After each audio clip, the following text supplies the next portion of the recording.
coming. I don't know where you're living right now, but thanks for coming here tonight.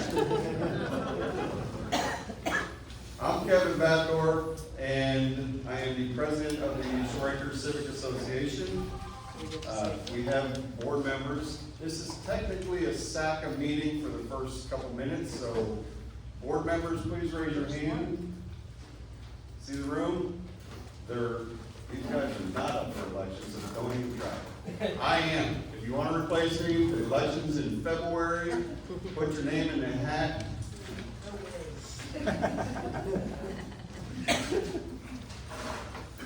All righty. Our treasurer, her house flooded. Imagine that. 82% of our neighborhood flooded for Helene. 82%. So, if you didn't flood, you're still affected. And there's this thing called survivor's guilt out there. I don't buy it. We're all affected by this in one way or another. So this was a tragic storm. Helene, Milton was just a left hook to the eye. Thank God that went south of us, because that would have been pretty rough. So I'm thankful. I'm thankful that you guys are here. I'm thankful that I'm here. I'm thankful that we will still have a neighborhood that's all cleaned up. Speaking of that, you may have seen the news media here. They want to talk about mulch piles. And I'm not my normal positive self when talking about the debris in the neighborhood. I'm angry. Is anybody else angry about it? So, I believe Channel 10, Channel 13 is going to have Angry Kevin tonight. I'm tired as hell and I'm not going to take it anymore. You heard that before? Oh, yeah. Okay. So, I'm going to bring up somebody who is a shining light in this neighborhood. I had never met him before Hurricane Helene, but after Hurricane Helene, I was hungry. I didn't have any food, like a lot of people. And I met Matt Thorne.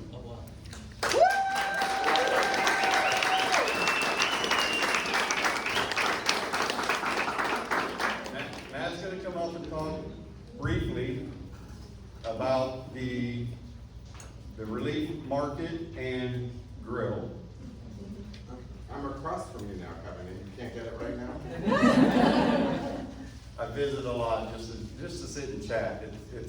It's awesome talking to the people that come up and just visit. So you're here to talk about the market grill. Set the timer. And there's a special thing that's coming up that is also working. Hi everyone, now you get to see me outside of my driveway, or my second driveway, I should say. So yeah, I'm Matt Thorne. For those of you who've seen me on the Facebook page, I've been running the Relief Market and Grill. So we're continuing to do that. So we still have breakfast, lunch, and dinner. Right now we have plenty of supplies still, and help yourself, come by, get what you need. We have some furniture that has been kind of arriving, as well as air mattresses and a few other things. So please come by, help yourself. For any of the meals, any of the supplies that we have, they are all donated for everybody in this community and anybody who's been impacted by any of the hurricanes across St. Petersburg, our neighbors as well. So with moving forward with the Relief Market and Grill, we're planning on still continuing operations as normal. We might hybrid it a little bit here and there, kind of maybe modify to just 2 meals a day as we need, and as we're kind of seeing things, but I'll make sure that we communicate that on our Facebook page with my daily needs. Everybody knows them. I'm running out of Disney songs to come up with, but we will do that. And then the other important note is Halloween. So I know everyone wants to do a Halloween in person on Halloween night. So we have assembled a committee that is working very diligently and very hard on Halloween for the kids. I'm not gonna, well, you know what, I'm just gonna get ahead of myself because if we're on the news, then the mayor has to do it anyway. We're gonna do Denver Park, and then we're gonna do there's a surrounding loop with Denver Park. So we have Jackie and Deborah who are working with their homes who did not flood, and they're going to decorate and have a traditional trick or treat. We're also going to have a 10 by 10 space for those of you who may have flooded but still have Halloween decorations. By the way, you can still blow them up, even if they did get salt water. Some of mine did, and they still work. So you'll be able to decorate a 10 by 10 space or your golf carts. I know some of you still have golf carts because I see them driving around. We'll have a little contest. We'll be giving out candy. We're going to have bounce houses. We're looking at turning the tennis courts and the pickleball courts into mazes for the kids with hay bales. I'm also reaching out to a few other places to have a movie screen come in that will end the evening with a family-friendly movie. Yes, we'll keep it family-friendly. It won't be Freddy or Halloween. We'll have popcorn, food through food trucks. I'll be cooking. I'll move some of my stuff over to Denver Park for the night. I'm working on working with my sister. I think some of you might have seen our sibling cook-off, so that might happen that evening as well. So we're working on some of those things, as well as teaming up with some of our neighboring communities who don't have a central location like we've been able to assemble here in Shore Acres. And I do want to emphasize that it is very unique for what we have kind of done in this community. Not every community has had that, so they're crossing over and coming into us because we have a really amazing network here. So I really kind of want to emphasize all of the impact and care that you have all provided. Everybody in this room, from Pete to Mike Harding to Lindsay Cross and Ed Montanari and everyone, and I apologize if I missed anybody, but you know, the way that we have all kind of assembled and talked with each other and kind of made everything kind of work is a real testament to the rest of St. Petersburg, and that's why they're looking to us as an example. But we'll have an extravagant and wonderful Halloween for the kids. Oh, and I did make one request as part of all of you as adults, that there will be specialty drinks at each of the houses. They have to come up with specialty drinks for the adults. So as you trick or treat with your kids or your grandkids or whoever you're taking around, there will be specialty drinks as well. But Relief Market and Grill open 7 days a week, all the time. My cell phone number, I think, is floated around from everyone by this point, so if you need anything, feel free to text us. We can also connect you with resources, and anything that we cannot get, we will find and we will get for you. So, thank you so much.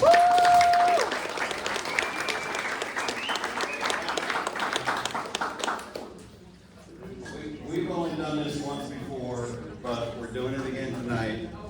Special award, Community Service Award to Matt Thorne.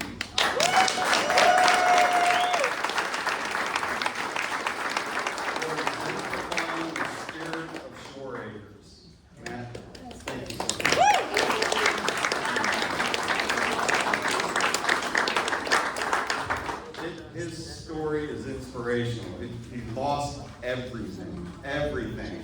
And when his refrigerator was dying, he said, nope, I'm not throwing that out. I'm gonna make some food, I'm gonna grill it, and then he put a post out on Facebook saying, anybody that's hungry, come on over. And it just morphed from there. It's just incredible story. Thank you, man.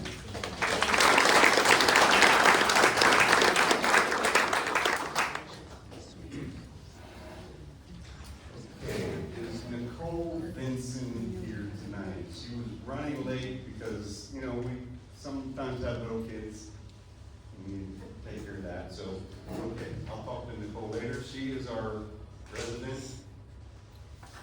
attorney, insurance attorney, answering questions, right? And oh, by the way, my shirt's untucked. I apologize, but the news media made me wire through and I just didn't feel like coming back in. You guys okay with that?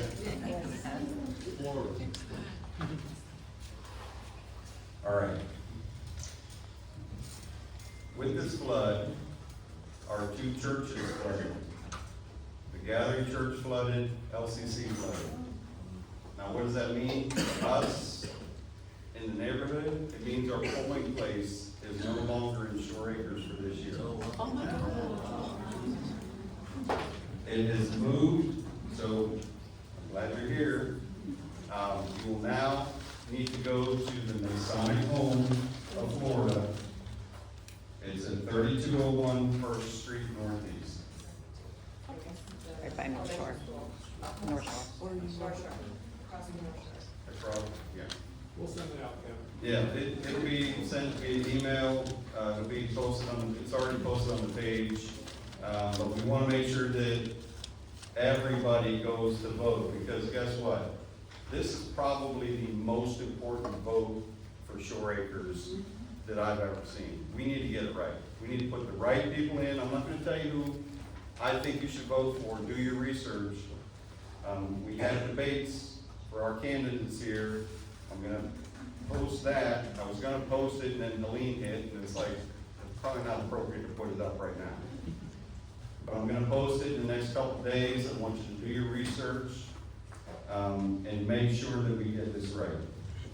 Speaking of candidates, in the audience today we have Lindsay Cross. I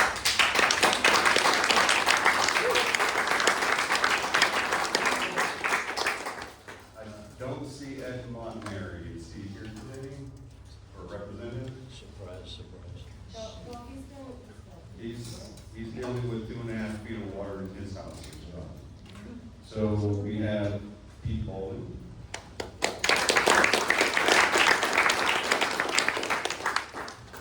So I made the decision, executive decision. Yes, there are people in this city that can make executive decisions.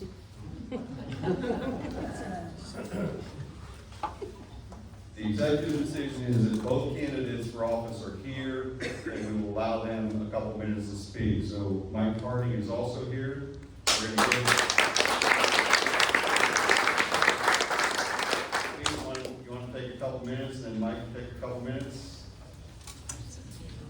Come up here.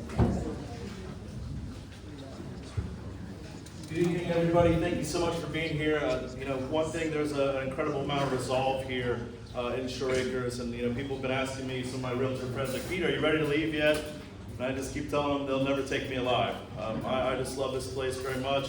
Born and raised, this is unbelievably my 6th time dealing with this, if you count back with being a baby. I'm living out of a black and yellow bin, like many of you guys are too.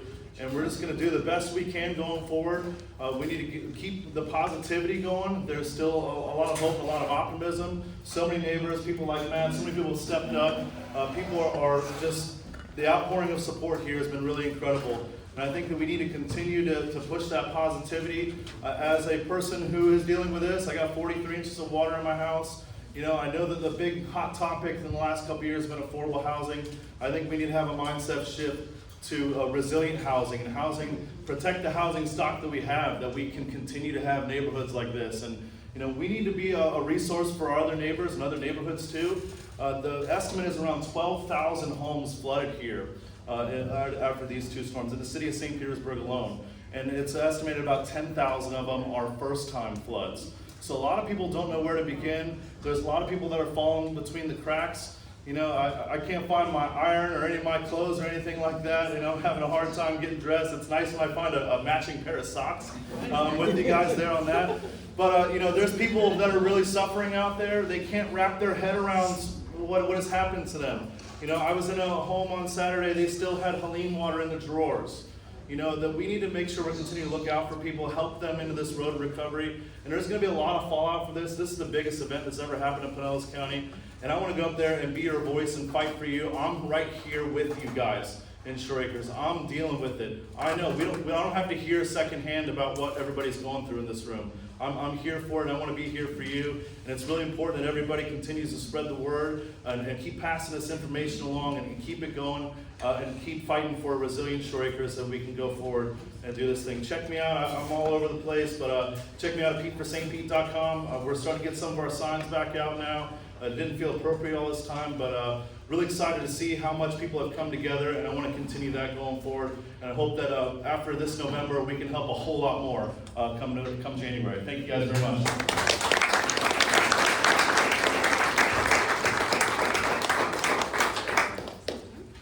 So I started this campaign talking about working on the cultural differences, changing the culture of how the city apportions money. And that's what City Council does. The number one job is approving the budget. So next year, the city budget is $1.1 billion. Out of that $1.1 billion, $220 million of it is allocated for capital expenditures. Out of that $220 million, $22 million of it is allocated to stormwater capitalization projects. $22 million, that's it for the entire city. And that is the part that I had intended to fight for, but I think that it's going to come up on its own. If we're going to address this issue, it is a money issue. It is very unfortunate, but it is a money issue. And the talk that you've heard about things that we don't know about or didn't know about, like backflow preventers and building buildings that have pumps in them to pump out the swale of shore acres. If we're going to move those projects ahead, we're going to have to culturally look at how we spend money in this city, and that's what I'll fight for. Thanks very much.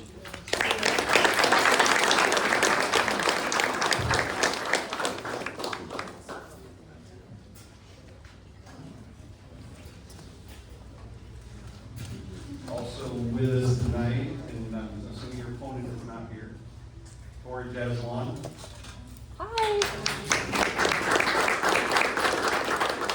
And Ed Montanari, I saw him sneak in the back over there. He is here.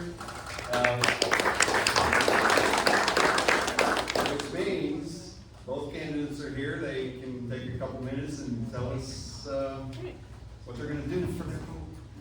Who wants to go first? What point? Lindsay Cross.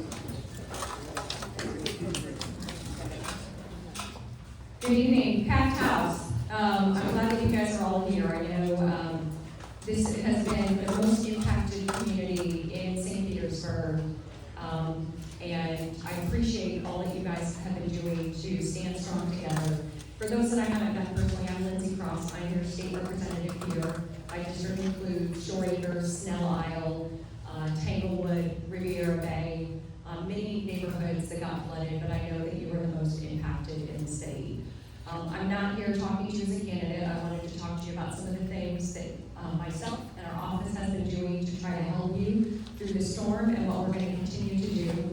First of all, my legislative aide Andrea is over there and is available. If you have questions directly, she will email or call you back. We will both be able to assist you.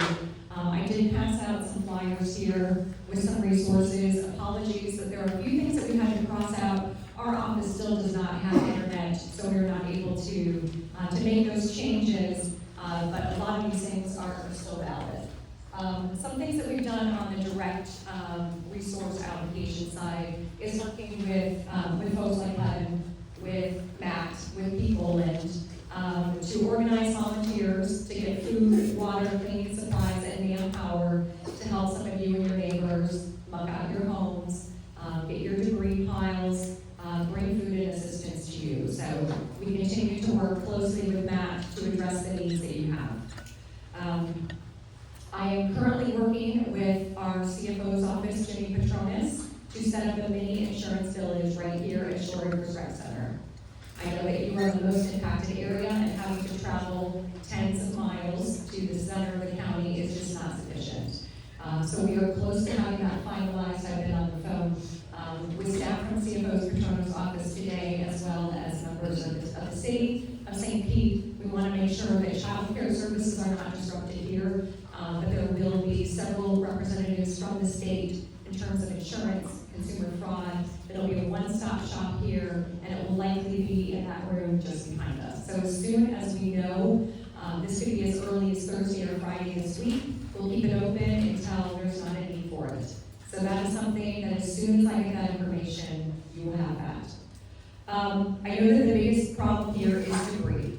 I have sent letters to FEMA, first in looking at some of the issues with the city and the county owned landfills. I know there has been some movement on the county side and opening up some of the landfalls, and there's still some impediments at both the state and the county level when it comes to how they classify debris, and if they're able to reimburse cities and counties for their waste disposal, for their debris, because it is a huge job. That is not excusing anyone for the lack of progress on that, but counties who have not followed FEMA's rules have been stuck with a bill up to $300 million if they just decided to go it on their own and hope that FEMA would reimburse them. We are trying to work with FEMA to loosen up their rules when it comes to allowing for multifamily and commercial waste, to allow for new sites to be staging locations, to then be delivered probably to locations outside of our region and outside of our state. So it's something that we're continuing to work on. I'm currently working with members of my Pinellas County delegation to send another letter to our state to request additional resources in terms of money and manpower to supplement the work that the city is already doing. So those are some of the things I'm working on. I've also been requesting additional temporary housing from FEMA, and I know that there are some people who have made it onto a list to get temporary trailers. Again, I know that housing and debris removal are the most important things. I'm continuing to work on that, and I'm going to continue to do that. I just want to mention that permitting, it's frustrating to think about having to get permitting for something that it's heartbreaking even just to drive past your home. But in talking with city managers from other places that have experienced impacts and things such as the 50% flood rule from FEMA, which I know is incredibly frustrating for everyone, but the importance of pulling permits. FEMA is going to be very strict, and the NFIP, the flood program, is going to be very strict. If the city does not have permits for all of these affected properties that are rebuilding or elevating, it could raise the flood insurance rates for everyone, or it could make it so that we can't get flood insurance here. So some of these things that are frustrating, I know they're frustrating. They're not meant to be additional things that are burdens to you, but there are protocols at the federal level to ensure that we can have a livable community in the future, and then we get resources back for you. I have spoken directly with FEMA on behalf of residents that are having problems getting answers on their claims. So again, if that's something that myself and my office can assist you with, our phone number is on the back of this resource page. And finally, speaking with Kevin yesterday, he said, Spectrum, it's taken weeks for them to get internet service back here. I spoke with Spectrum this morning. They're willing to offer a credit on your bill.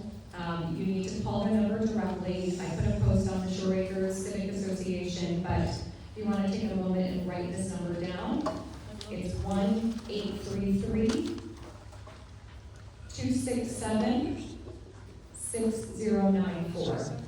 So if you have Spectrum service, if you guys are having problems with other internet providers, let me know, and I can make similar requests from them.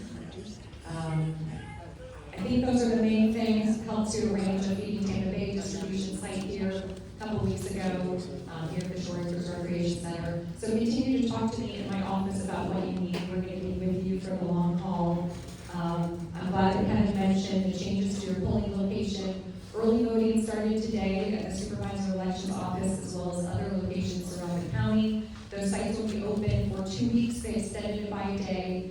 The Supervisor Elections Office is on the corner of 1st Avenue North and 5th Street, downtown St. Pete. It's open from 7 a.m. to 7 p.m. Anyone from the county can go to those sites. So please talk to me afterwards if you have specific questions, and know that I am here with you.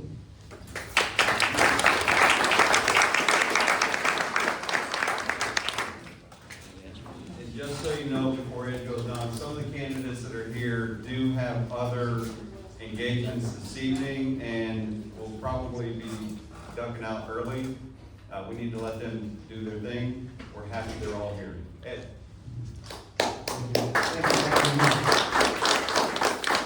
good to see everybody here. I know that we have a lot of frustrated residents, angry residents, and this just seems like a movie Groundhog Day, where it's the same day over and over again. Just wanted to let you know that I've been affected too. I have 2.5 feet of water in my home, and I'm dealing with property insurance, flood insurance, auto insurance, lost 2 vehicles, and been trying to help other people out too. We suspended our campaign and came into Shore Acres and tried to help people clean out their homes, move debris, and just be a good neighbor. And that's what we need. Representative Cross, we're both opponents in a race, but this is the time to come together and solve problems. And I'm glad that you talked about some of the things that you're doing. At City Council, we've been trying to push the mayor's office to try to get some of these things done. To me, it's debris. That's all I hear about, and I try to make it a priority. There's 2 neighborhoods that I've focused on. Shore Acres is one of them, and Tanglewood is the second one. The Tanglewood residents, before these hurricanes happened, they were frustrated because we had a contractor walk away from a bridge project, and they've been dealing with a half-built bridge for over a year now. So they were frustrated before the hurricane happened, and they're even more frustrated now. Let me just take 10 seconds and talk about that bridge. It's a company called AEB. They had contracts not just with the city of St. Petersburg, but also Pinellas County and the state of Florida. And something happened to the company, but they walked off all their jobs. So on the south side, the south part of Martin Luther King, around 7th Avenue South, you see a half-complete bridge there that's been under construction for a long time. Couple big things happened that were in the news here in St. Petersburg. It all happened within about an hour of each other during Hurricane Milton. We had a crane fall down at 400 Central. We had the roof at Tropicana Field blow off, and then I get a phone call from the water resources, from the city administrator, saying that we have massive leaks in our water system, and we didn't know where they were, and we couldn't dispatch anybody out in the middle of a hurricane that was bearing down on us. So, very stressful evening. The next morning before dawn, I came, and I do have to admit, I checked on my home first, checked on my mother's home, and then I came into Shore Acres. And I was driving through the neighborhood, and in front of me was another neighbor, Jim Vanderley, and he was out clearing the roadways. And I kind of got behind him, and I started clearing the roadways around my way. Things that the city is going to be focusing on, one is coordinating with FEMA and trying to, as Representative Cross talked about, try to lower the standard for these regulations that they have, which just seem ridiculous right now. If you put any of your debris in a bag, whether it's a clear bag or not clear bag, they won't pick it up. They'll pick up the other stuff, but they're not going to pick up that debris. We're trying to get that changed. We tried to get that changed before. And at the state level, I'm glad to hear about the insurance village. I was talking to Senator DeSigli late this afternoon to talk about that, and also our chief of staff at the mayor's office. Property insurance is the #1 issue in this campaign. It's the #1 issue in Florida. The insurance rates are just getting out of control, and it's forcing people either to lose their homes or to have to sell their homes or not be able to purchase a home. So we need to get a hold of the property insurance issue. NFIP, the National Flood Insurance Program, it's a whole other can of worms. Earlier this year, I was up in Washington, D.C., and I lobbied on Capitol Hill to try to address some of the issues with NFIP. 2 issues that we need to solve is risk rating 2.0, which penalizes homeowners that raise their homes. You could lose your grandfather status, and that needs to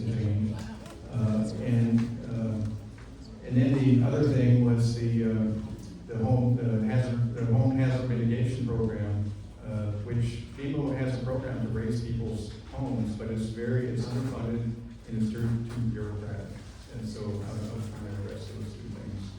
I'll sit back and listen to the program today. I'm glad that our property appraisers, Mike Twitty's here, and it's good to see everybody. Thank you.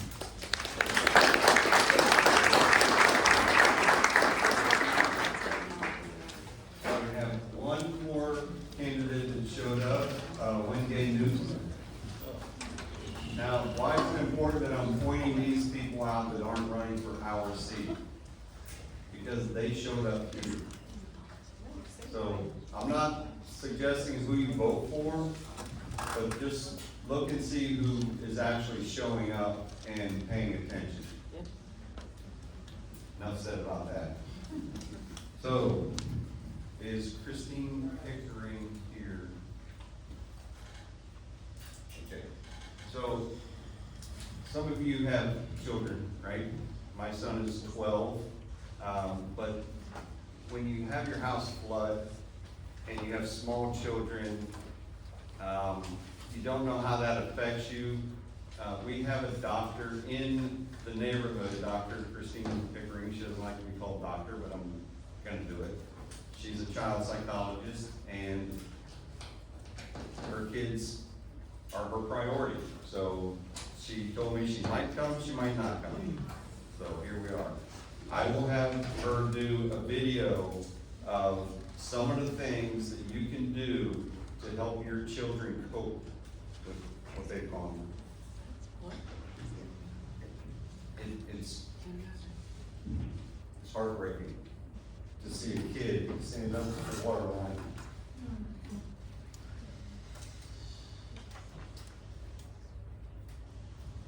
And they realize it's over their head.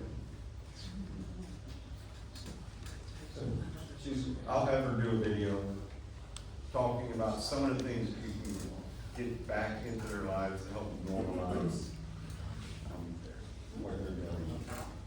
There's been a lot of question about the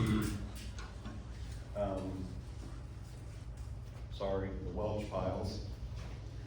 We have a representative from Mayor Welch's office, and I'm gonna let them know that we're thinking about it. A lot of question about the air that we're breathing, both in the neighborhood and inside the buildings. A lot of scratchy throats, stuffy heads. We don't know what's happening, but guess what?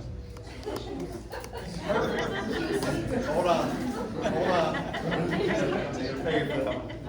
Perfect. We have another doctor that lives in our neighborhood, and guess what he does? Allergies, specifically mold, correct? So at this time, I'm going to bring to the center of the stage Dr. Chak. Dr. Chak, we're taping. Very humble guy. Thank you, Dr. Chak, for being here.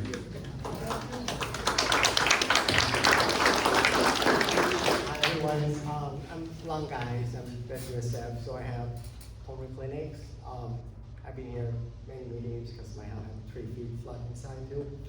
I have my 10 years old witness as well, so it sucks. I know you worry about mold, everyone talk about it. I'm here to answer your question. First of all, those piling, not helpful. Every single piling is beneath it has mold in it. It's dark, it's damp, at the bottom it's probably still wet. Mold feed on drywall, plastic, rotten wood, everything in that pile. So you add water in it, it's pretty much mold Chinese buffet. It's gonna keep eating until that pile gets removed.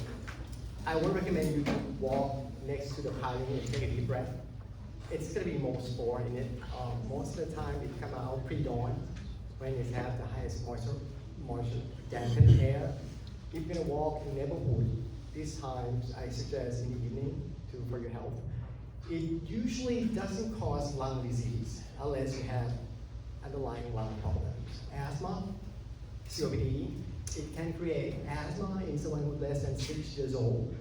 I mean, the kid not supposed to have asthma, but they could have asthma from inhaling those spores in their lungs, unfortunately. The good thing about those piling is on open space, so it diluted. As long as you don't go near the piling and take the breath, you should be fine. The more inside the house, you should take care of it. And the way I compare it is like, you don't like dog poop, same to me. Will dog poop smell kill you? Rarely. Same thing with the mold. It can cause irritations, upper respiratory from here down to your voice box most of the time. Runny nose, congestion, tearing in your eye puffy, scratchy throat, coughing. It can cause asthma-like in the lung, cause wheezing attack, which is a little more rare, but yes, we can find it from time to time. The worst of the worst is allergic to mold, that you have like bad pneumonia and you need like what I do, like lung transplant, but that's super rare. Once you remove those causative agents, the mold is gone. There shouldn't be any permanent damage in your lung and your sinus, your nose, whatever.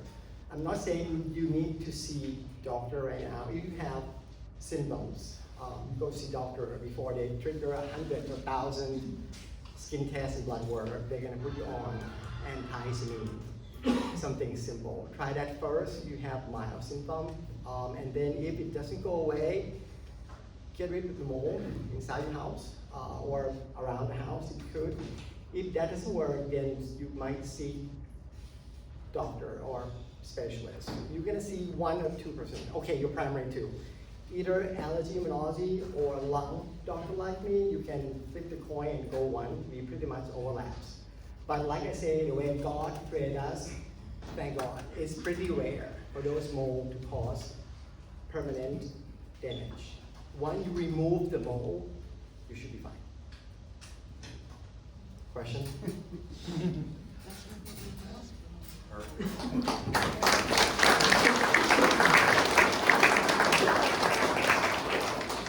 Kind of a bad news, good news, right? You shouldn't be breathing it, but it's not gonna last forever. Unless you're under 6, again, not cool for the kids. So again, these files need to go and go quickly. So before I bring up our featured speaker and his team, I would be remiss if I didn't tell you that I did request the city's building department to come here tonight. I asked for the floodplain coordinator, the permitting department, and I can't request a FEMA agent to come here. They have to request a FEMA agent to come here. They said no. I want you to remember that. So, on a happy note, Mike Twitty, our Pinellas County property appraiser, said yes.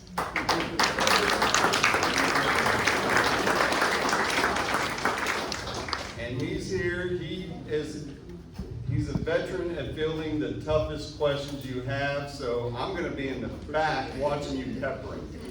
So give him a minute to do his presentation, and then go at it. Mike Twitty, everybody. We got this thing hot enough? All right. Well, I feel like I just saw almost all of you about less than a year ago. Well, I gotta be able to see this too, kind of. You need me in the middle? yes, sir. Like I'm over here. But I really empathize with, sympathize with what you guys are having to deal with yet again, and I know this one. Now the rest of our county is getting a taste of what you all have been dealing with, unfortunately, over many decades with the flooding.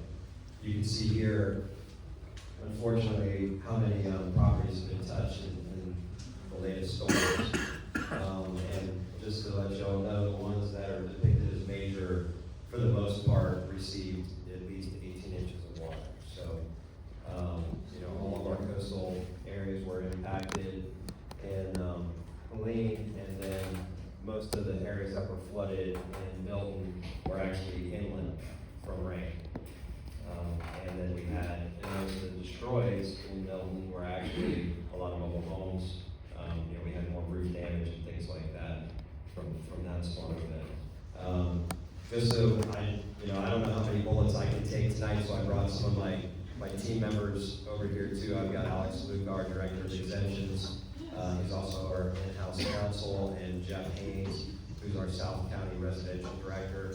So we're gonna try to answer, I know there's a lot of questions, a lot of them we can't answer. Some of them are outside of our realm. Obviously, we're not the building department, we are not FEMA. So we'll try and answer what we can within our realm. I was gonna run through some of the resources and things that are available on our website and that we can help people with. If you wanna call in, we'll help guide you as best we can.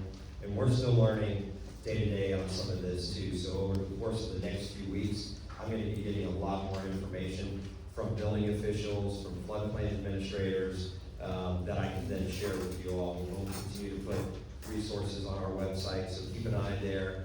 And I know the county is working at building those resources up as well. All right, we got a freeze on. Let's do this.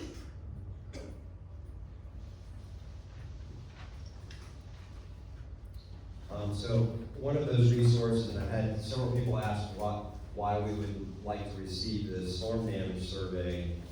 It helps us, first of all, to know that you are impacted, and it helps us for next year when we cross January 1, if we need to make value adjustments that basically can lower your taxes for next year, especially if you end up being severely damaged from the storm. So that's an important piece, and then our appraisers will actually follow back up with you once we cross it or get you in the January 1 valuation date. They'll make contact to come out and do field visits. I want to clarify one of the statements. We were getting a lot of calls. The governor, stating that the governor said, we don't have to pay property taxes this year. And what he was saying really was that there is a partial property tax refund that was passed by the legislature a couple of years ago. And I think most of you all are familiar with it because we dealt with it last year with Idalia, and many of you received that. Unfortunately, it is not a big number because you're talking about, it's based on the number of days displaced from the home. So, we're talking about roughly 3 months if you pick one of these hurricanes, and it's only based on the improvement value. It's not based on the land, because the land is obviously still there and not necessarily impacted in the same manner. So I just want to let you know that, it is a partial refund that will be paid out by the tax collector in early 2025. However, it's not going to be a giant windfall, but it's all relative to where your tax bill is today. So if you want to know more about how those numbers work, feel free to reach out to us and we can help walk you through that before you go through the process. But that application form is on our website as well. And actually, I'm going to turn it over to Mr. Luca to talk about the DR 465 form. It's a Department of Revenue form, but this is the actual document that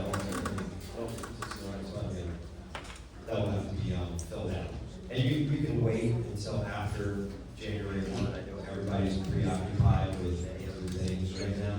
So this doesn't have to be received until March 1. And actually, that's the best time, but we know everybody was so impacted on this one that I'm sure the days of calculation for most are going to be through the end of the year. So we're not going to hold people's feet to the fire on lots of support documentation as we would if it was just a calamity event. We know this touched so many people, so we're going to be as lenient as we can. I'll let Alex talk about it a little bit. Oh, please, I didn't know you had it already.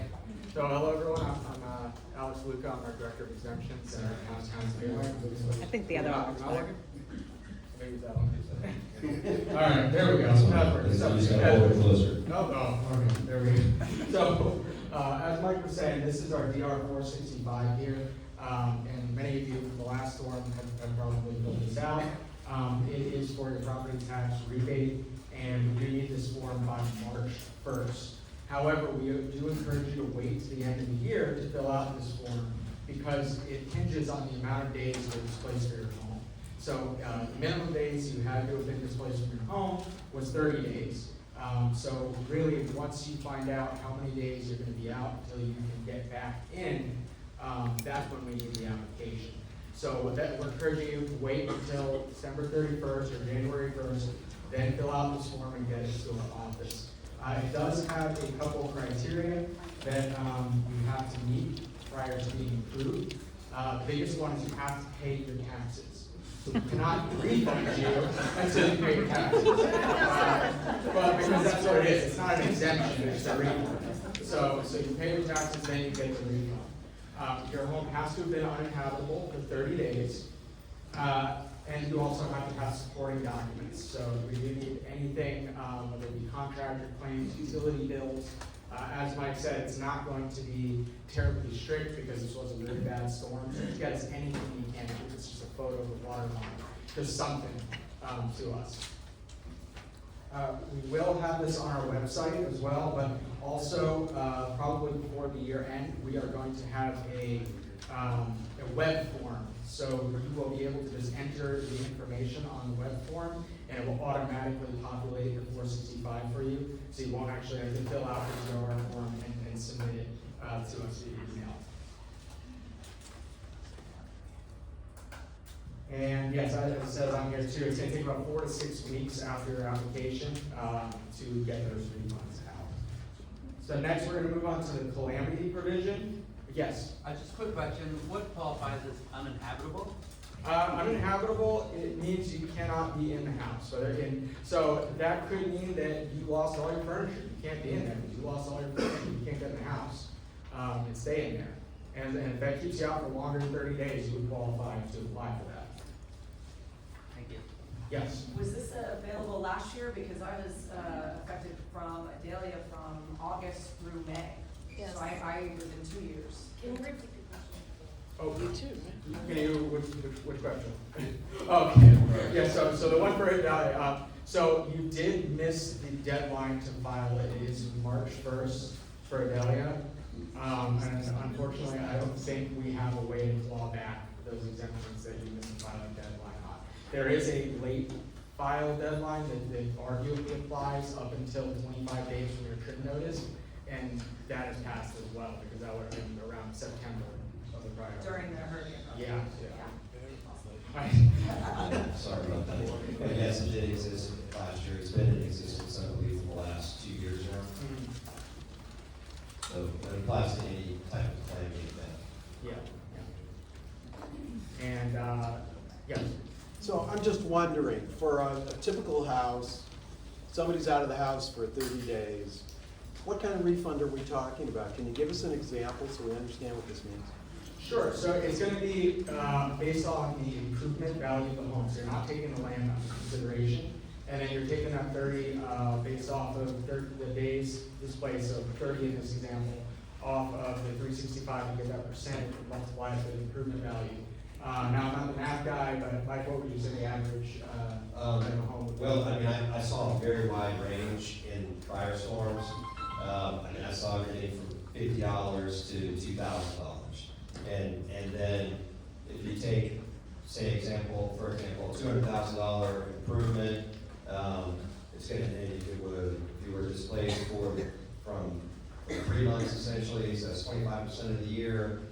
You do that math times roughly the millage rate in the city and the general fund, and you're going to be around $1,000 on average there. So it's all relative to value. So some are going to be considerably less. Hey, Art, a couple $100 for your house. It's gonna be a couple $100 for your house. Thank you. You're welcome. Any other questions on the refund? Yes. Refund, can you deposit it via e-check, or is it gonna come out as a paper check? It comes from the tax collector. I think they can direct deposit it. Yes, and they do that. I believe so. I saw that. All right. Let's touch on calamity. Yeah, so some of this group has heard some of this before, that if you were substantially or substantially damaged, you want to elevate or rebuild, you can protect your Save Our Homes assessed value. So many of you have been in your homes for a considerable amount of time, the market value is going up a great deal, you have a big Save Our Homes benefit there. You can protect that by staying under, within 110% of your original square footage if you were to rebuild or elevate. That stays neutral. Does not affect that. Now, if you jack a home up and you just put it on piers, you can pretty easily stay under that 110%. If you do an enclosure on the bottom, if you elevate it, build an enclosure for your garage and utility, that would add some square footage to the roll. However, we value that at a far lesser rate than the living area up in the sky. So it wouldn't have that dramatic of an effect on a tax bill. So I just want to let you all know that, because I've seen a lot of banter online. I spent a lot of the weekend on the, what's the name of that? Next door. So I spent a lot of time on there trying to dispel some myths and rumors about how people's tax bills are going to go through the sky, and straighten a lot of that out. The gentleman in the back.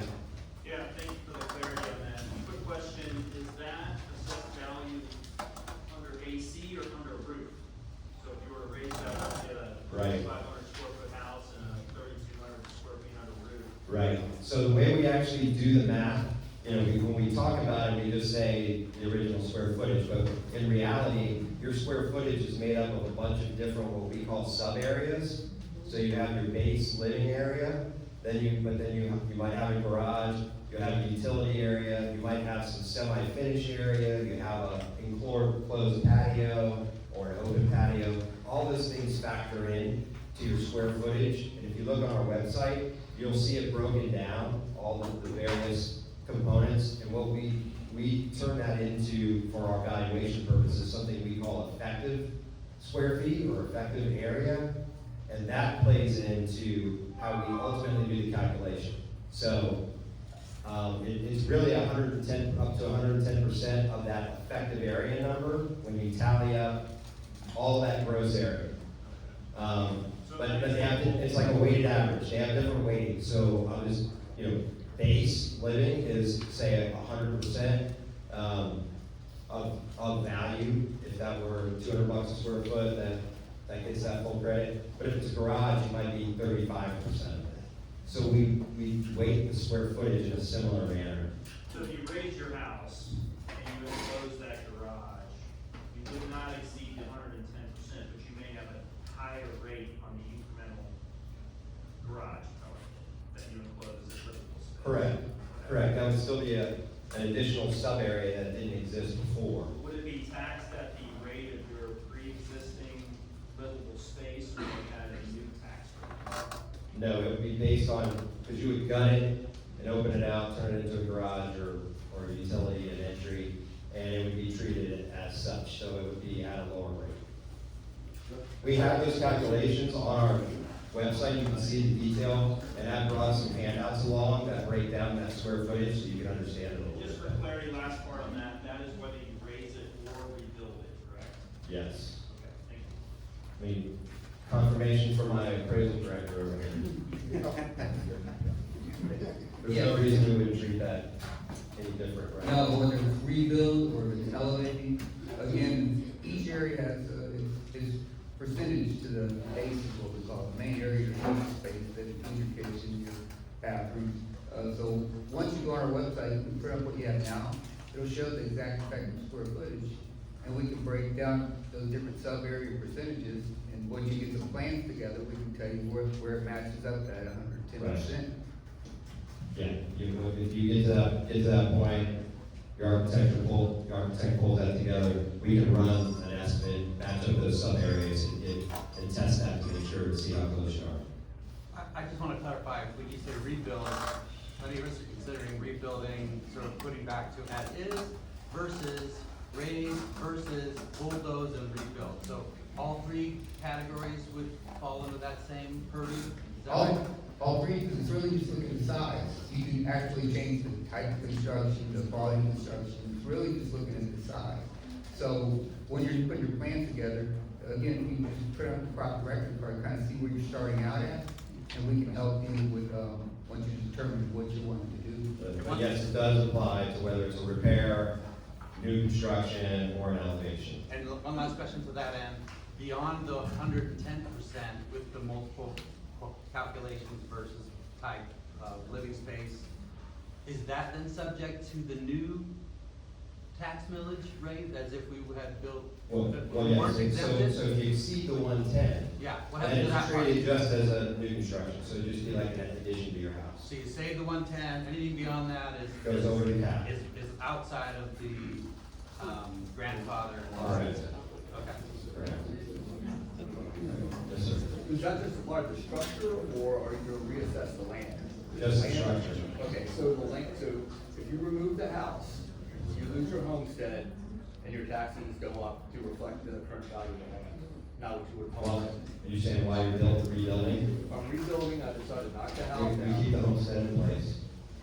But you keep the homestead in the land, because that's really the value, what the value is. Correct. That's where the difference is. Right. So you would keep the homestead in the land, even if you were completely removed. Just off the top, prior to that, was that the same situation, or would you have reassessed the land if you would have scraped the house? So in a normal situation without calamity, if you scrape it, we're gonna remove the improvement off the roll, and you would have brought down, you would have lost some of your potential cap savings because you would have lost the portion that was attached to your improvement. But under calamity, you do not lose it. So you gain it back when you rebuild, the whole thing comes back on. Just to add on to that, you have 5 years to buy your building. You'll keep the homestead on that land while you're living for 5 years, as long as you keep it active. And that's from essentially January 1 after the event until you pull permit. That's your 5-year window to commence. And that was a state law change because it used to be 3 years, but as of January 1 of 2025, it effectively goes to 5. So these storm events are going to qualify for that 5 years. You got things all over the place. So if you did raise your home and you raised your garage, that now recharacterizes that as the higher assessed rate, correct? Not necessarily. If it becomes living space. Well, it's all about that 110%, so you have to do that calculation. Well, most homes would go over 10%, the garage is more than 10% of the house. Correct. The garage is usually more like 20%. Correct. 20, 25. 25, yeah. Yeah. So it'd be reassessed. Typically, you're gonna have an enclosure underneath, you're gonna break the 110, unless you, So I don't think that it's necessarily an enclosure underneath. If you take a house that's firm and raise it up in the sky, you're gonna enclose the garage to now become living space. I think that's the living space we're talking about. That's exactly You can't enclose at grade and make that. No. You have lifted the entire home, so now. The roof line goes up. The roof line garage becomes living space in the sky.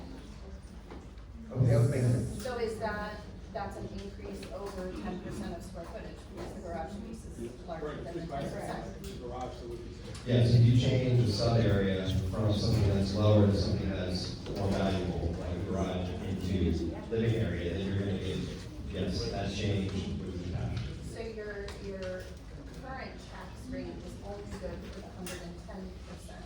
Yes. And then whatever the difference is, comes in at the new millage. It's not all, there's no new millage rate, it's just the additional value goes over the cap.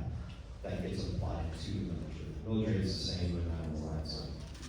And keep in mind that garage, it was accounted for, but at a low rate, it was 35%, where typical garage, when it goes up, it goes to 100, so, it's not going from 0 to 100, but yeah, typically it'll go over to 110, but the nice thing is, up to that 110, you stack it, after that, each square foot, you go over, will go over your cap, but. Right. And we all voted for a constitutional amendment a couple of years ago that would have exempted out the bottom, that whole lower level, but unfortunately it didn't pass by about a point and a half statewide. But I was actually the one that brought that forward to the legislature to think about it. A lot of people didn't understand it. What's that? Let's try it again. Yeah, we're getting a lot more requests request to, try and, bring that amendment back.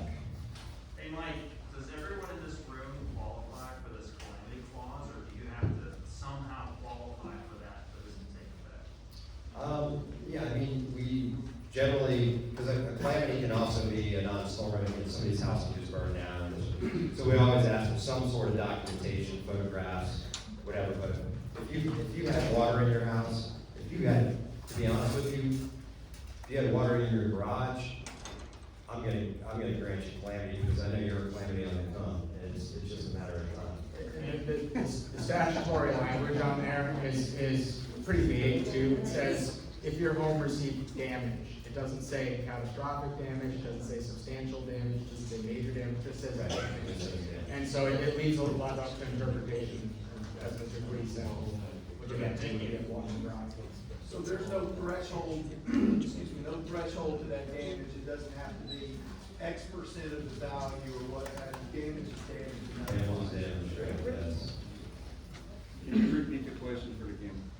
Yeah, he was asking if there was a threshold to a damage level that makes that determination, and as Alex was pointing out, the statute is not clear there, it literally just says if you had damage.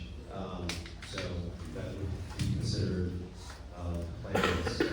So Mike, On your slide, it doesn't show if you decide to demolish and leave it as land, how and when does your tax change?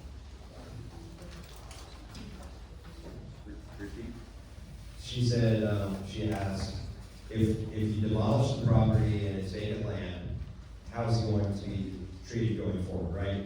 Is that what you're And basically when asking? does that start, that it's being taxed just as property? Right, so if you demolish your house this year, it's all about January 1. So if you cross January 1 as vacant land, we're gonna have it as vacant land. If somebody gets, unfortunately, a substantial damage letter that says you got an elevator, or you can't rebuild, or, I'm sorry, you can't reoccupy that current house, we're gonna look at improvements that way as well and say, that may be land less demolition as far as that. It all depends, but there's also an appeal process for those structures that end up getting substantial damage on them, so. So that's moving forward, would you then also be able to get a refund from whatever you demolished forward to December 31st? For next year? For this year? Or this year? Yeah, like, you're talking about a refund, you see.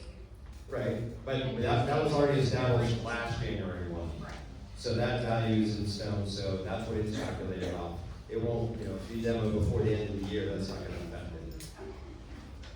Mike, does this affect homestead portability? That's still the same, there's nothing wrong with that. I mean, if you Right. decide to leave. so- Right, if you decide to leave, you still have your 3-year tax year window to port.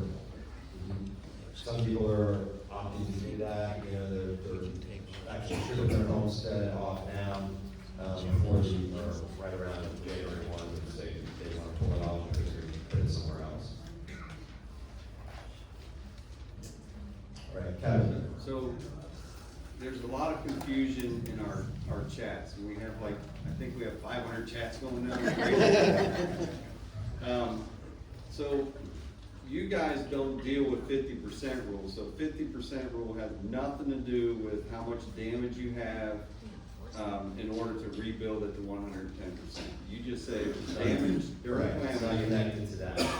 Now, yeah, we answer a bunch of 50% rule questions, and we do have a FEMA letter that we created on our website that does show a 50% calculation. And many of you have been there because I've seen the posts online, and I've seen stuff on Nextdoor where people are actually, I would think they're working for our office because we do very good instructions on how to find the FEMA letter.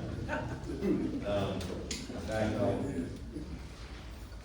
show you what we're talking about. So, if you go to a parcel, your parcel, and pull it up on our website, you can choose that FEMA letter right there. They'll pop this letter here on the side, and this section right here in the middle addresses that. So what it has in there is it has a breakdown of your structure value, your land, and your extra features. So your extra features are your your pool, your patios, your dock, your lift, that type of thing. So, structure is what FEMA's worried about, your main dwelling structure. So, what they're looking at on the 50% rule to trigger substantial damage or substantial improvement is if the repair costs are going to exceed 50% of the depreciated value of your structure. So that number that we're showing on there is the depreciated value of the improvement. They call it actual cash value, market value, but it's really of the structure only. And then we divide that, or I should say multiply that by 50%. And then that's the 50% rule number. Unfortunately, I know that number is light for the type of work that many people need to do, especially under the circumstances. It worked fine for, I need a new roof on my house, I'm putting in doors and windows, those types of things. That's really what it was designed for. It wasn't really designed for these kind of events. You have to remember that when we value property, we're valuing 450,000 parcels each and every year, and we're having to do mass appraisal, and those allocations occur between land building and extra features. We don't see the inside of all the homes, so we don't know the level of the interior finish and what the quality and condition of the inside always is. So that's why it's really important in this circumstance in particular to look at engaging independent appraisals that know how to do the 50% roll appraisal. They'll call it an actual cash value appraisal, they'll call it a 50% appraisal, 50% roll appraisal, and I want to point out, because I have had conversations with some building officials and our floodplain administrators, and they've had a lot of struggles approving some of the retroactive appraisals for 50%. Hey, before you go any further, it's 49% the city of St. Petersburg. Yes, I was gonna get there. Thank you. We have some jurisdictions that are 49% and some that are 50%, and thank you for pointing that out. The county itself is actually 49% unincorporated, but then a lot of the cities are still 50%. But I want to let people know that if you are shopping for, because part of the appeal process, if somebody does get a substantial damage letter, it is you can go and get that appraisal done. So, but if you do it, make sure that they have done it before within the jurisdiction that we're talking about. You want to make sure that that they're familiar with the appraisal review checklist that the building officials are using to validate the credibility of these appraisals. Because you don't want to have to go get a second one. You want to get it right the first time. So highly recommend that move cautiously there. I'm going to be messaging to the private sector appraisers. I'm actually the president of the Gulf Coast chapter of the Appraisal Institute. So it's very timely for me to be able to message easily to all the private sector appraisers that are part of the Appraisal Institute on the Gulf Coast of Florida, because I know we're going to need more in our area helping out, because the amount of requests that are going to be out there are going to be really large. And so I want to make sure they have these checklists in their hands, or they know exactly what they're doing. I actually talked to a lady on my way here that is a professional appraiser, known her for a long time. She's a past president of our chapter as well, and all she does is 50% rule type work. She's down in Sarasota, but she's already getting barrage of calls up here. So we're making sure that we get everybody educated up right, doing the right way as well. Yes? My house was one of the houses. It was just fixed. It's got hammered again. Can I get a retrospective one? I'm sorry, it's hard. It was a beautiful house. It's gone. I'll probably get the letter. Right, but I would say the bright light you may have is that you may have really good documentation of what to help the retro appraisal get done. Between photos, you might have had an appraisal done around that time. No, not after it. Okay, but you probably have great photos, you probably have contractor data and all that type of stuff, so that will help the cost. Does that 49% rule apply to different, in other words, if you raised your house versus rebuilding as it was, is there a difference? If you get compliant and elevate, the rule doesn't apply. So can you just define the Yeah, rule? sorry, I have a question. So I understand the 50% rule, I think where I'm getting upset, and maybe some of the rest of us are, is from your perspective, I've been paying my taxes since 2015 to the tune of assessed around $400,000, and, you know, I pay $7,000 a year, I live on the water in Valle Grande. Last year, Dahlia hit, FEMA came in, they redid my house to the tune of maybe $160,000, $170,000. And now I get your letter and you're assessing my building at $32,000, which is laughable, and I'm not trying to be rude about it, but so now, how you've assessed it has caused me to now have to get a private appraisal at the tune of 700 plus. And so now I'm stuck in a position where I have to really jump through all these hoops. I understand you can't handle FEMA, that's not your job, but your job is to assess our homes at a right rate, and so why is my home being assessed at $32,000? That's insanity. That doesn't, something sounds wrong, off. That's almost enough for me to sit down and not say another word. It is off, right? Right. I just don't understand it. And I'd have to look at it. And I know it's an N of one, but I don't think I'm the only person that's dealing with this, like such a low, structure amount. So I could essentially get $16,000 in help, Yeah, I mean, but they that wouldn't would- even let us do that. That So would- there's some problems, right? Were the permits pulled on all the other work that was done? There could have been, I don't know the answer, but I Okay. had a Because contractor who was sometimes licensed. we have to know as well, so. So as of the January Permits are a trigger first, for us. so you're saying as of January first of last year, when my home wasn't done, if there wasn't a permit pulled after January first, then nobody would have, because FEMA came out and inspected it and said, okay, all this work has been done, now here's your money. And When was the work finished? May of '23. Okay. Yeah, if there was permit activity, we should have picked up on it and gone out and relooked at it. So what's the remedy? So before I get a private appraisal, do I ask for something else, or do I just go ahead? Well, after this, let me get your address and let us take a look at Okay, it. thanks so much. Okay. Yes, sir. What triggers an info What trigger, well, so. How does that get generated? Well, so the letter we have is not substantial damage. That is really supposed to just be more of a courtesy and option that you can use. But substantial damage, to my understanding, that's a building official and a floodplain administrator working within FEMA rules. That's how that gets triggered. So they're doing data collection, that data gets pushed through a substantial damage estimator that they use, and then they determine whether that goes above or stays below the 50%. And then they're gonna issue letters, and then the homeowner has that recourse to say, well, time out, I've got a contractor bid that says I can get it done for less, and I got an independent appraisal that says my structure value should be a little bit higher. If someone turns over an appraisal, an independent appraisal to you, does that in the future increase their assessed values? Is it like a cause and effect? No, I mean, most of the time, we aren't even aware of them.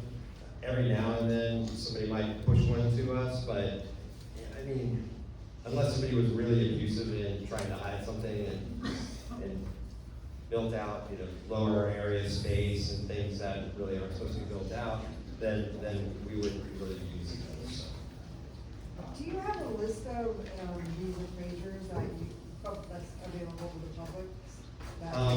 You said the Gulf Coast, whatever. Is there a Right. list that's just Right. available to the public? Well, I mean, you can go on the Appraisal Institute's website, and they have a find an appraiser. She wants the ones that work in the gray. Yeah. Good flag. Right. Yeah, I gotta be careful about recommendations, so, But there you can narrow down by geography, by credentials, MAIs, or, yeah, a lot of it just aren't there. And I think you'll start, we may be able to build out a list once we start really vetting some of the appraisals at the end and make sure they know how to do these. We might be able to provide something like that. At least it will get it to help the counties or the city settle it. Yeah, and I think somebody already asked this, but, so, did everybody in the county that's under your jurisdiction get one of those letters? Mine got posted on October 17th. What letter are you talking about? The FEMA value, whatever, that letter. Well, Did you just do it for people that have been? well, no, affected? the ones on our website Yeah. are always there. They've been there for Available. two Mine just happened to be decades. updated on October. They're there, they just get updated each year based on the values and where depreciation is with structure values and all those things. So it's a moving target each year as of January 1. But yeah, so it's not something we just made up because of the event. That's something that falls in there. Yes, sir. So I received damage from Helene and Milton, and the cost to repair for the damage caused individually would not exceed the 50% rule, but if it's combined, it does. Do they look at it as two different events, or is the damage for both these storms combined? You can do, there's no look back rule of safety, so you can do two separate permits. Well, but what he's saying is the damage is cumulative, so it would depend on what exactly was damaged and how they would render it habitable again. So it could get a little tricky. That one's really when you're gonna have to work through with the building department. That's outside of our Excuse me, sir, expertise. just real quick, everybody, people believe that this is important information. I'm a local contractor, I'm not in this business. I'm here to try to educate people. I've gone down to the building department for the plan review, and I've got pencil and paper, you need to write these numbers down. The city's going to calculate these numbers for damage. So. Do you want to come up to the front so we can hear you? Well, I don't want to interrupt anything, if people are leaving, I got to hear myself. That's fine. Yeah, come on up. That way everybody can have access. Hello? I'm not here for business, I'm just trying to educate people. I went down to the plan review from a local contractor, and what they're gonna do, it's 49% of the assessed value of the structure. So if it's a $100,000 structure, it's $49,000 you're gonna have to repair your house. Whether it's through Milton or Helene, it doesn't matter. So if you're more than 25% of the assessed value, or the number of $49,000, if you're more than 25% of that number, you're gonna have to fill out a FEMA substantial improvement package. It's very detailed, okay? You're gonna need to do that. But what they're gonna do, the city's going to take drywall 4 feet up, and they're gonna count it at $2.50 a linear foot. That's gonna go against your FEMA number. They're gonna take kitchens and baths at $77.50 per square foot. So if you need a new kitchen, they're gonna calculate at $77.50 a square foot. If flooring, a lot of people have terrazzo, tile. If it's not porous, you don't wanna replace it, you're fine, but if it's some type of flooring, it's $4 a square foot. What I was told is, they're gonna make you put insulation in. So a lot of these homes are CMU block, and they have furniture strip onto the block, and then you have drywall. They're gonna make you put R5 insulation in between the furniture strips, whether it's 2 foot or 4 foot up. Makes no sense, but that's what they're gonna make you do, and that's $2.50 a square foot. So then you have air conditioners on top of that, condensing units, things like that. If your outlets were underwater, they're gonna make you replace the wiring that touches that. So if that's a home run, it goes all the way back, or if it goes to the junction. So those are the numbers, and unfortunately, a lot of people aren't gonna make the 49%.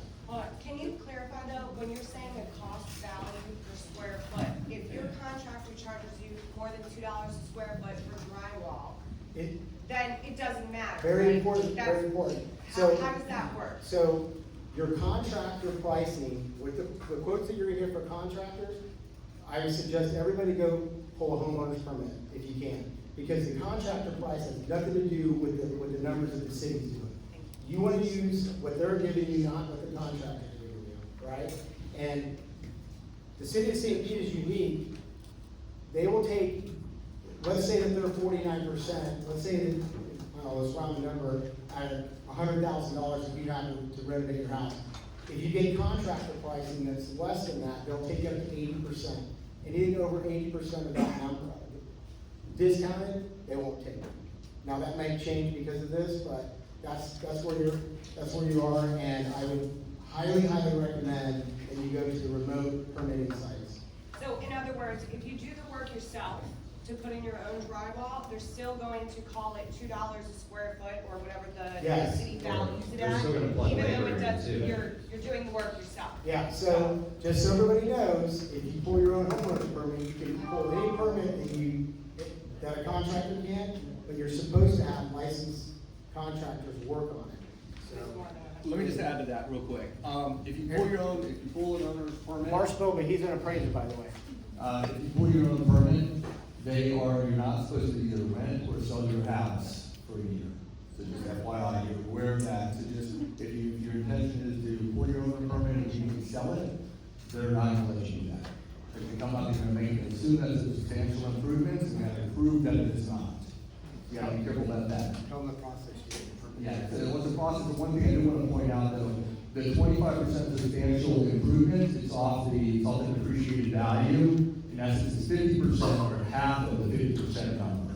So really, you're looking at 25% of the depreciated value number that the county is, publicizing. That makes sense? No. So, the substantial improvement is 25% of the depreciated value, which is half of the 50% rule. So you have to be careful of that also. You can get an appraisal to bump that number up, just like you can for the 50% rule, but it is 25% of your depreciated value number. So if your depreciated value is 200,000, 50% is 100,000, 25% is $50,000. That's the most that you can make without triggering the substantial improvement, which is an additional process, as I say. It's like 10 pages long. It's like 10 pages long, as opposed to, if you can keep yourself under that, it's pretty much a rubber stamp, and you're done and you're out. So, but for the standard person, like, not a contractor and not somebody who's doing the work themselves, we should really be adhering to the 49%, not this 25%. You want to stay under the 25%, otherwise you're gonna answer a lot of good questions, and you're gonna. Or you have more paperwork. So. Right. Yes, explain the cube cost of it, and then. Yeah, if there's something that's going to do, if you go down there, you're gonna need to take plans, some sort of plan. And if you're gonna go down there, you need to take some sort of plans down there. There's a good app called Cuba that you can just download on your phone, and you have to walk around the front of your house, and it's going to give you a nice little floor plan. And using that, you can determine the linear square footage of all your drywall, based on the size of your kitchen. It works really easily.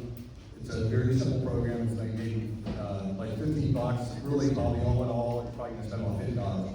They're gonna go on your linear footage. The plan review person wants to see those dimensions on the plans of the drywall. Front of the drywall, back of the drywall, they want a linear footage of all the drywall that you remove. And that's how they're gonna calculate the $2 and then the square footage. Or if you have plans for your house, it's fine too, but don't just go with what the property appraiser has, to go and see the interior walls, what your bedrooms are, and closets that are taken down and everything else. What's the name of the app? Cubicasa, CUBICASA. So just for clarification, the 50% rule is for build-back scenarios, right? For raising up Yes, or then it comes demoing back. and building up, it's a different conversation. If you're over 50, if you're above baseball elevation, you don't have to adhere to the 49% rule. Get the 50% out of your mind because St. Pete's 49. So if you're above baseball elevation, which a lot of you are not, you're subject to the 49% rule. Listen, guys, I promise we're gonna have another meeting with this information, but right now, to me, it's clear as mud. So believe me, that's important information and we need that. But let's get through Mike Twitty's presentation and questions. I will press the city to be here, their building department, so you can hammer them too. I went out to floodplain management. I went out to floodplain management and they had a furnace and they have committees putting together an FAQ sheet for all of our communities to work off of and answer all of the questions that we all have. Can we write the questions? Yeah, exactly. I've submitted one from another city and said, why are they doing this and we're not? And they said, what a fabulous idea. So they're gonna start banding together for us. Okay, that's great. And we're pretty much done with the presentation piece. There was one of the things that I know about, but I don't know that we really need to get into that because we did it anyway, and that's gonna be a trigger when we see the permits. But I do want to encourage you to visit our website if you need any of those resources we talked about. I've got some hard copies of some of the information related to the property tax rebate, the storm damage reporting, and also the calamity rule information. And it shows how that effective area. So if anybody's really looking at that, then gets into the weeds a little bit more and tries to make it more explainable. I also have a couple of samples of some appraisal checklists for 50% rule appraisals. I have one from City of Treasure Island and I have one for Pinellas County. I do not have one for City of St. Pete at this point. I have not seen one of theirs, if they even have one. So I'll find out if one exists. But as we get those compiled, we'll be sharing some of that data as well. I see some more hands in the back. When we lived at Shore Acres, it was after the real estate crisis, and we were permitted to report our tax rate from where we moved and from another part of the state. We were told that if we ever rebuild it, obviously, we would be at the tax rate where we are now. The question I have for you is if we lift only, will that affect our reported tax rate, or will our tax rate change? You'll maintain your assessed value. It's not a tax rate that's for you. It's your assessed value will maintain. As long as if you're just going to elevate on piles, then you're going to stay the same. Okay, thank you. Yes, sir. Touch base on the property tax rebate and told us to wait to file it until we find out how long we're going to be displaced. Right. Those of us that are opting with like substantial damage that are going to be raising our houses, we might still be displaced on March 1st. Right. April or May or June, July, what have you. Is there a recourse to extend that deadline or reapply later on from, say, March 1st to August? Just go ahead and do it because it's only going to apply to this tax year. Because in the next year, if you tell us that you're going to demo your house and rebuild, you're going to be treated as vacant land next year.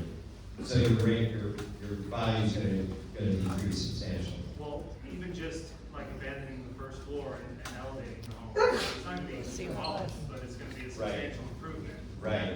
You know, it's not going to get finished by March 1st. Correct. Right. You can still report to us how many days you're out of that house, which is likely going to be all the way through year end, and just put that on that application for the refund. So should I just estimate being out through, say, August and put that on the application, or just go all the way up to March 1st and then any other time? No. It's only your days displaced in 2024, not 2025. So that'll be a different form next year. Well, so next year you're going to be in the middle of construction.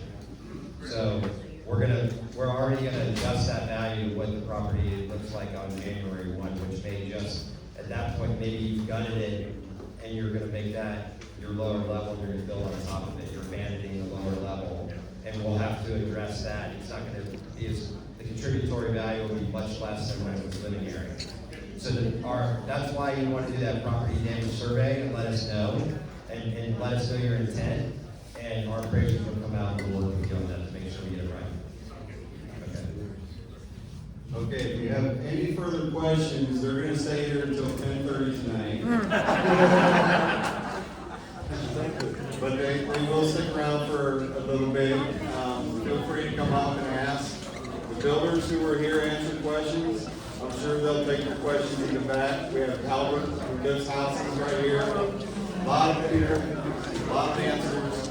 This concludes our meeting.